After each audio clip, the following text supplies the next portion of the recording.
Here's my audience, and here are my note cards.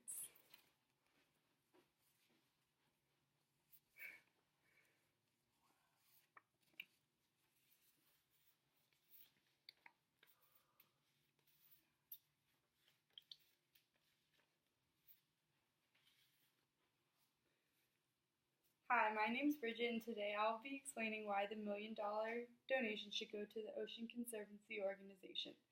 70% of commercial fish are overfished to almost the point of depletion. Many programs are made to educate people on ways to protect the oceans. The oceans are important to us because they serve as food, water, and air for humans and habitats for marine life.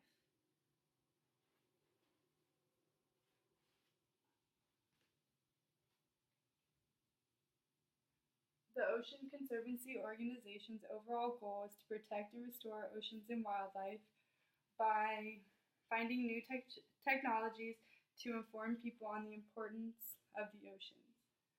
The Ocean Conservancy Organization protects oceans from their greatest challenges, finding solutions, creating a healthy ocean. The organization is made of people who are passionate about oceans, which was founded in 1972.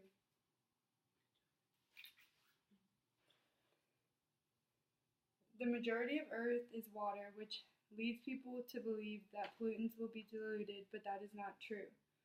The Ocean Conservancy works to protect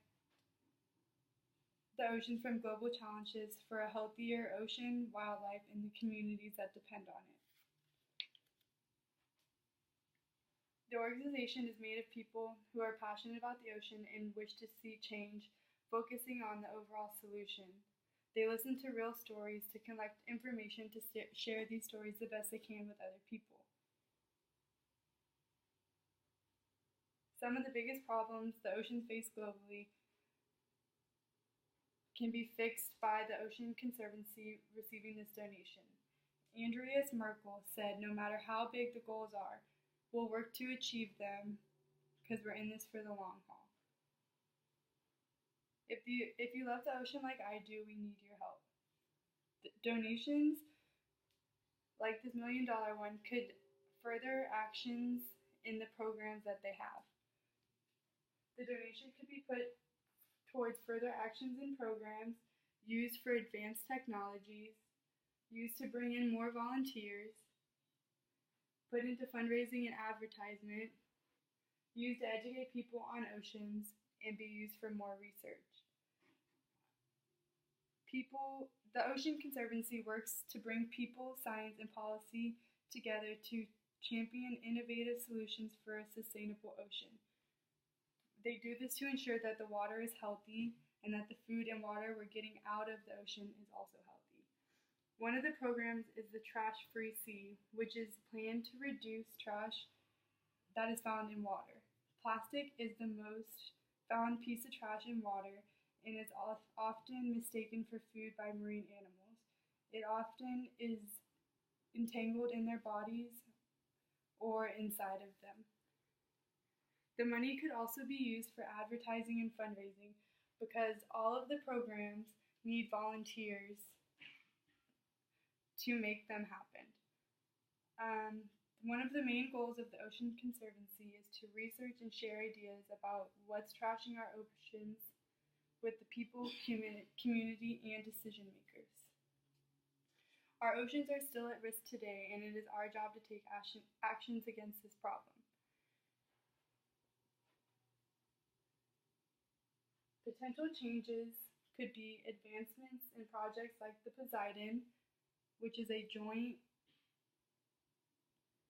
project with advanced computers to better understand ecosystems for simpler approaches to ocean management.